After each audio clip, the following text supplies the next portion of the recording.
Hey guys, Oscar Gomez here from EmissionExpert.com, bringing you another great video sponsored by our good friends at Master Automotive Training, SmartAutoTraining.com. So, I always get asked the question as an emission instructor, how can I open up my own Smog check station? So that is a very good question. So what I'm here to do is we created a video with the 10 easy steps for you to open up your own Smog check station. Go ahead and grab your tools, let's get ready, let's hit it. Step number 1. So what you want to do is you want to find yourself a good, suitable location. One of the things that I always recommend is try to find a location that has easy accessibility. It's not too hidden, not too off the beaten path. So try to find something that your consumer, your customer is going to be able to reach to very easily. Second thing, always make sure that you talk to the landlord or the owner of the building and make sure that they're going to allow you to cut the concrete open so you can install your dynamometer in ground. And third of all, always make sure that you visit your local city planning department to make sure that the shop or the location that you're interested in is allowed to do automotive repair. If not, you're gonna have to find something better. Step number 2, choose a good name. One thing that I always say is try to choose a name that's unique and memorable. One thing you can do is try to create about 3 different names and then choose from those 3 which one you feel is more memorable to your consumer. One thing that I always recommend too is try to use test only or Smog check in your name because it'll help you whenever somebody does an online search. Step number 3, you got to obtain a fictitious business name. What is that? So unless you plan on using your last name or your name in your business name, you have to obtain a fictitious business name. So you're going to go down to your local county clerk's office and register for a fictitious business name. It's a small fee. You're going to fill out an application, submit it. Once it's approved, that name is going to be attached to you, so now you own that business name. With that fictitious business name, you can now open up your bank accounts, get city licenses, so it's basically putting you in business. So remember, unless you're going to use your last name, you got to get a fictitious business name. Step number 4, you want to open up a bank account. I know you might have your personal accounts, but you want to keep your personal account and your business account separate.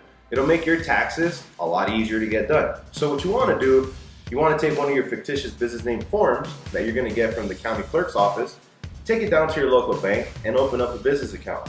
They'll keep 1 copy of that for their records. After that, once you have your account open, now you can start buying and getting things for your business using the actual business account. Step number 5, you want to get a city license. So you're going to take one of your fictitious business name forms with you to your local city hall and you're going to apply for a city license. City license normally takes about 2 to 3 hours to complete. However, they're going to go to your planning department. They're going to make sure that the facility you're planning on leasing is approved for the use of auto repair or Smog check. Once they do that, if you are approved, then they'll go ahead and fill out your application form and they'll give you a temporary form to hang up on your wall saying, hey, here's your city license. Step number 6, you want to submit an application for an ARD and a station license. What's an ARD? ARD is an automotive repair dealer's license. That license is issued by the state of California Bureau of Automotive Repair, stating that you are able to do automotive repair. With an ARD, now you can apply for a station license, which would be a test only, test and repair, or repair only station. With those 2 licenses, you are now licensed to perform Smog checks or Smog check and Smog check repair. Step number 7, you want to obtain a resale permit. So if you're going to be a test-only station, we are allowed to sell gas caps. However, if you are going to sell gas caps, you need to collect tax on it. So you would have to get a resale permit. Most test-only stations opt out of a resale permit just by simply not selling or offering gas caps to their consumers. You can definitely do that. If you're planning on doing repair, you are going to need a resale permit. So this way you can get repair parts at a wholesale cost. However, you're still going to be responsible for collecting tax on it and then paying taxes back to the state of California. Step number 8, I always recommend going down the Bureau of Automotive Repair or BAR checklist. This checklist has all the vital components for every station type. So this way, when the state comes out to do your inspection, you're not guessing if you have what you need or you don't. Step number 9, you got to get a Smog technician. If you're not a Smog technician yourself, where are you going to find one? One of the easiest things that I recommend as an instructor is go to one of your local automotive training schools. We have a lot of students that are taking our programs but don't have anywhere to go. So you can go ahead and reach out to one of your local instructors or one of your local schools to see if they have any students who are available to go work at a new facility. Step number 10, the Bureau is going to come out and do a station audit. What they're going to do is they're going to follow the BAR or Bureau of Automotive Repair checklist to make sure that you have all the required equipment. Upon completing the inspection, the Bureau is now going to issue you your station license.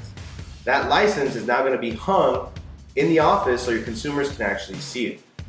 And you're done. 10 steps, now you're ready to go and your smog check station. Remember, in California, we have over 10 million cars on the road at any given time. Cars in California need to be smogged every 2 years. So why not? It's a good business. I wish you guys luck on your business venture. If you have any comments or any questions, put them down below.